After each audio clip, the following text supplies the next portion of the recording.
Hi guys, welcome back to our channel. చాలా days అయిపోయింది కదా వీడియో వచ్చి. సో ఈరోజు అయితే లాంగ్ వీడియో తీస్తున్నా. పిల్లలు అయితే స్కూల్కి వేరు, మ్యాక్సిమం అన్ని పనులు అయిపోయినాయి. ఇంట్లో పని ఒకటే పెండింగ్ ఉంది. మనసేం బాగాలేదు అంతే. ఇగోండి, ఇవన్నీ అయితే చదువుకోవాలి సరుకులు. పొద్దున ఆమెకి జల్లేసి అట్లనే వదిలేసేసిన.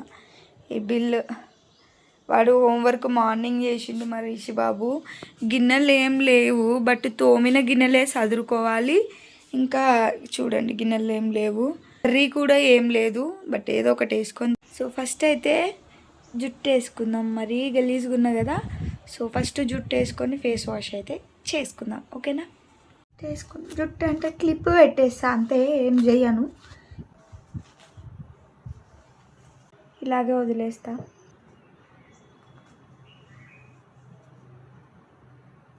కానీ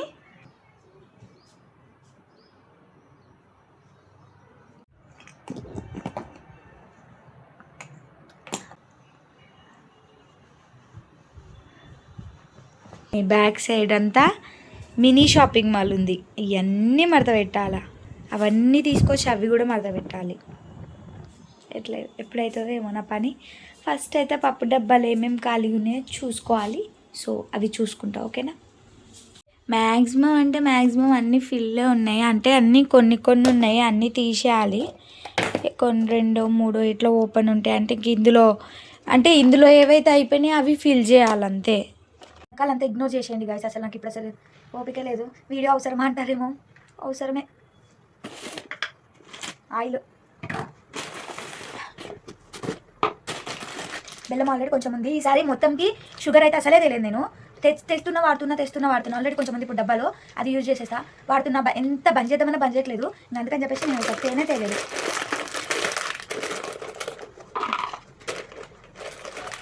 తూర్మి పెట్టాలి ఇది, లేకపోతే ఇలాగే ఫ్రిడ్జ్లో పెట్టేస్తా.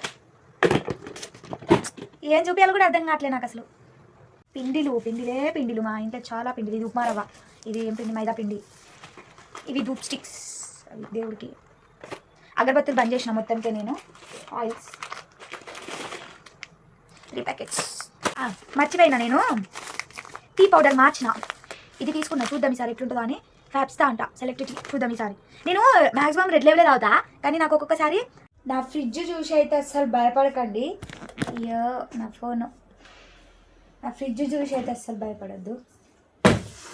అంటే నీట్గా అంటే క్లీన్ చేసిన ఎప్పుడో, కానీ అట్లా ఉంటుంది.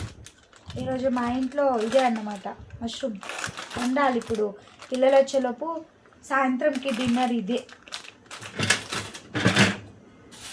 నేను ఫ్రిడ్జ్ టూర్ కూడా చేస్తా, చూడండి. ఫ్రిడ్జ్ టూర్ చేయనా, చూడండి, చూపిస్తా ఏమేమి ఉన్నాయి ఫ్రిడ్జ్లో. అన్నీ ఖాళీ, ఏమీ లేవు. ఇదిగోండి ఫస్ట్ ఇక్కడ. అసలు ఇది కోవా ఏదో రెసిపీ చేద్దామని కోవా కొన్నా. నేను లేని ఇంట్లో ఇలా అయిపోయింది, డ్రై అయిపోయింది. అంటే బయట పెడితే మళ్ళీ మెత్తగా అవుతుందేమో. ఇది ఒకటి. ఈ బటరు, కండెన్స్డ్ మిల్క్. చూడండి, ఈ పాలు ఈరోజే తీసుకొచ్చిన పాలు. ఈ పప్పు డబ్బాలలో పాత కొన్ని సరుకులు ఉన్నాయి, అవి అయిపోయిన తర్వాత కింద ఏమో మసాలా ఐటమ్స్. ఇక్కడేమో ఇప్పుడు పాత సరుకులన్నీ ఇక్కడ పెట్టేసిన అన్నమాట, కొన్ని. ఇంకా కొత్త ఏమో ఇంకా ఇందులో పెట్టేసిన, మొత్తం ఇందులో దొబ్బేసిన. ఇదైతే కారం, 2 డబ్బాలు కారం, చింతపండు. ఇక్కడ తెచ్చినప్పుడు ఇక్కడ కూరగాయలు పెట్టేస్తా. కూరగాయలు కానీ ఏమైనా టిఫిన్స్కి పిండి పడితే ఇంక ఇక్కడ పెట్టేస్తా. కూరగాయలు ఒకవేళ కావాలంటే ఇక్కడ కూడా అడ్జస్ట్ చేసుకోవచ్చు మనము. ఇక అంతే. ఇదేమో మష్రూమ్. 1 మినిట్లో ఫ్రిడ్జ్ టూర్ చేసేసిన. ఎవరైనా చేస్తారా? నేను చేసిన, చూడండి నా ఫ్రిడ్జ్ టూర్. ఏమీ లేదు ఫ్రిడ్జ్లో, ఏమీ లేదంట. ఇప్పుడే సదిరి ఏమీ లేదు అని అంటున్నా, చూడండి. నేను ఫ్రిడ్జ్ టూర్. ఇంక ఇవన్నీ బయటవి, అవన్నీ బయట సదరాల్సినవి. ఇవన్నీ సంచులలో ఇంకా ఉన్నాయి. పిల్లలకి ఏమేమి స్నాక్స్ తీసుకున్నానో చూపిస్తాయి. ఇదొక ప్యాకెట్ బిస్కెట్, ఇదొక ప్యాకెట్. ఇంక ఇది అక్కడ ఉంటే మా వాడు వేసేసుకున్నాడు ఇందులో. సరేలా అని ఉండనిచ్చేసిన. ఎంత 55 రూపీస్ ఎంత పడింది ఇది మొత్తం సెట్. ఇదంతా కలిపి సరేలా అని ఇంకా ఉంచేసిన. నేను కూడా చాలా యూజ్ అయితే అని ఈసారి ఇది ఒకటి తీసుకున్నా. రేట్ ఎక్కువైనా సరే తీసుకున్నాను, ఎందుకంటే పిల్లలకి అసలు ఏమీ పెట్టట్లేదు అని చెప్పేసి. ఇంకా తర్వాత ఇది ఒక ప్యాకెట్, ఇంకొక ప్యాకెట్ కూడా తీసుకున్నా. గుడ్ డే సేమ్ ఇట్లాంటిది ఇంకోటి తీసుకున్నా. నెక్స్ట్ వచ్చేసి మకానా. ఇది రస్క్ అంటే వాళ్ళు తింటారు, నేను తింటా. ఇంకా ఇది ఆయిల్ ఫ్రై చేసి ఉప్పు కారం వేసి అలా తింటారని ఇది ఒకటి తీసుకొచ్చిన కార్న్ఫ్లెక్స్. ఇంకా మ్యాగీ అంతే. వాళ్ళకి అవి ఒక ప్యాకెట్ ఓపెన్ చేసి పొద్దున స్నాక్స్ పెట్టిన. అసలు నేను ఇన్ని బిస్కెట్స్ ఎందుకు తీసుకున్నా అంటే ఫ్రూట్స్ పెడితే అట్లనే తీసుకొస్తారు. నేనేమో ఒక్కొక్కసారి ఓపెన్ చేస్తున్నా, ఒక్కొక్కసారి ఓపెన్ చేయట్లేదు, మర్చిపోతున్నా. ఏంటంటే అవి వేస్ట్ అయిపోతున్నాయి. అట్లా వేస్ట్ చేయడం కంటే ఎట్లయినా మనం బిస్కెట్స్ చాలా మంది అంటారు అసలు బిస్కెట్స్ పెట్టొద్దు అది ఇది అంటారు, కానీ ఎట్లయినా పెడతానే ఉంటాం మనం బిస్కెట్స్ అనేది. అదేదో వాళ్ళకి స్నాక్స్కి బిస్కెట్స్ పెట్టి ఈవినింగ్ వచ్చాక ఫ్రూట్స్ మిల్క్ ఇస్తే సరిపోతుంది కదా అని తీసుకున్నాను అనమాట. ఇంకా పిల్లలు కదా తింటూనే ఉంటారు. ఇంకా అన్ని ఫుడ్లు అన్నీ ఏమంటారు న్యాచురల్గా చాలా ఆర్గానిక్గా లేకపోతే మొత్తం హైజెనిక్గా చేసి అయితే ఏం లేవు కదా. ఇప్పుడు అంతా కల్తీ ఫుడ్డే నడుస్తుంది. ఇది తినేదేదో తింటూనే ఉన్నాము, మనకి ఎంతవరకు రాసి పెట్టుంటే అంతవరకే, బట్ తినాలి కదా అందుకని చెప్పేసి. ఇంక ఈ సాసులేమో 2 తీసుకున్నా, అసలు లేవని. ఇంక ఇట్లనే ఓపిక లేనప్పుడు దోశలు చేస్తే చట్నీ కోసం ఓపిక లేకపోతే ఇది వేసిస్తే తినేస్తుంది మా పాప. బ్రెడ్కైనా సరే తినేస్తుంది. మా వాడైతే బ్రెడ్ తింటాడు, మీకు తెలుసుగా, కాల్చింది అయితే తినడు. ఇంకేమేమి తెచ్చినా నేనైతే ఇంకా ఈసారి బాగానే తీసుకొచ్చాను. ఎందుకంటే మీకు గుర్తుందో లేదో అంతకుముందు ఒకసారి దసరా అప్పుడు పోయినా కదా, అప్పుడు తెచ్చిందే, మళ్ళీ మధ్యలో తేలేదు నేను. ఇక బ్రషెస్ తీసుకున్నాయి, సరే ఇది ఏమంటారు సెన్సోడైన్ బ్రషెస్ తీసుకున్నా. ఎప్పుడు నార్మల్ బ్రష్లో వాడతాం, ఎందుకంటే బ్రష్ మా వాడు ఎవరి బ్రష్తో తోముతున్నాడో వాడికి అర్థం కావట్లేదు. అందులో ఒకటి వాడు తోమిన తర్వాత మళ్ళీ తోమిది కదా అని ఇంకొకటి తీసుకోవడం, ఇదంతా కాదని గట్టిగా వార్నింగ్ ఇచ్చి వాడి బ్రష్ వాడికే ఉంచేసిన. అదే తినాలరా నువ్వు అని చెప్పేసి, అదే దాంతోనే తోమాలరా నువ్వు అని చెప్పేసి ఇది ఇంకొక ప్యాకెట్ ఇది అనమాట ఓపెన్ చేసిన ఆల్రెడీ. అండ్ నేను ఇది ఒకటి కొనుక్కున్నా, నమగ్ ఆల్రెడీ ఒకటి పగిలిపోయిందని ఈసారి కొంచెం పెద్దది కొనుక్కున్నాను అనమాట. నా కోసం టీ తాగుతా కదా, ఏది ఉన్నా లేకపోయినా టీ కడుపులో పడాలి కాబట్టి, సో అట్లా అనమాట. ఇవైతే ఇప్పుడు బకెట్లో అట్లా చదివేస్తా, అవైతే ఫ్రిడ్జ్లో పెట్టేసిన. ఇంక ఇప్పుడైతే బకెట్లో చదువుతా. ఈ పప్పు అన్నది కొంచెం ఆల్రెడీ ఇంట్లో ఇది ఇంట్లో ఉంది పప్పు, తెచ్చింది అందులో పెట్టేసిన. ఇదైతే అది తీస్తా. నేను మా పాప ఏంటంటే తినేస్తాం ఏదో ఒకటి అన్నట్టుగా తినేస్తాం. మా వాడు అట్లా కాదు, ఉప్మా చేస్తే తినడు, పులిహోర చేసినా తినడు, ఎగ్ ఫ్రైడ్ రైస్ చేస్తే అనుకుంటే తింటాడు. ఇక అందుకని చెప్పేసి కొన్ని మాకు చేసుకున్న రోజు వాడికి అన్నం పెట్టడం అట్లా చేయాలి. ఇప్పుడు నుంచి ఎప్పటి నుంచి అదే అవుతుంది అనుకోండి. సో ఇప్పుడు మీద ఇవన్నీ చదవాలి, ఎలా చదవాలి. బకెట్లు పైన ఉన్నాయి చూడండి, పైన ఉంది, తీయడానికి ఎవరు లేరు, నేను ఒక్కదాన్నే ఉన్నా. ఖాళీగా ఒక చిన్న బకెట్ ఉంది, అందులో అయితే ఫస్ట్ బిస్కెట్స్ వేసేస్తా. ఆయిల్ ఇవన్నీ బయట నాకు పెద్ద ప్రాబ్లం లేదు, కానీ ఆ బిస్కెట్లు బయట ఉన్నాయి అనుకోండి మా వాడు ఊరుకోడు. అందుకని ఆల్రెడీ అందులో సబ్బులు పెట్టినది ఒక డబ్బా ఉంది. మాయ సరుకు తెచ్చిందని చెప్పిన కదా, అప్పుడు సబ్బులు అట్లనే ఉన్నాయి, ఒకటే వాడిన. నేను ఎక్కువ మిషన్లో వేసి ఈసారి సర్ఫ్ ప్యాకెట్ మాత్రం పెద్ద తెచ్చుకున్నాను నేనైతే, ఎందుకంటే ఊకుకే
ఇప్పుడు ఇల్లంతా ఊడ్చుకుంటే అయిపోతుంది, అక్కడ వరకు అంతా క్లీన్ అయిపోయింది. ఏందక్క క్లీన్ చేసినాం అనుకోవద్దు, మాది అట్లనే ఉంటుంది, ఒకటే రూమ్ కాబట్టి అన్ని దగ్గర ఉంటాయి కాబట్టి ఇట్లా అనిపిస్తుంది. కొంచెం దగ్గర నుంచి చూపిస్తే మీకు తెలుస్తుంది అనమాట. ఇప్పుడు ఛార్జింగ్ పెట్టిన ఫోన్కి ఇక చూడండి, చిట్కేసేలోపు ఇల్లంతా తూడ్చినట్టు అయిపోతుంది. చూడండి చిట్కేయండి నాతో పాటు. వేసినాం కాలేదంటారా అట్లేం లేదు, చేస్తే అవుతుంది, చిటికేస్తే కాదు. సో ఇల్లంతా క్లీన్ చేసినాక ఉడిచి తుడిచినాక మళ్ళీ ఒకసారి చూపిస్తాం. ఇక చూడండి, మనకి సోపులు వేసుకొని వీడియోలు తీస్తే కాదనమాట, ఈ కొప్పు ఉంటేనే పని అవుతుంది, అందుకే మళ్ళీ కొప్పు వేసేసిన. అయ్యో ఎట్లా ఊడదా అది? హోంవర్క్ రాయన్నాడు.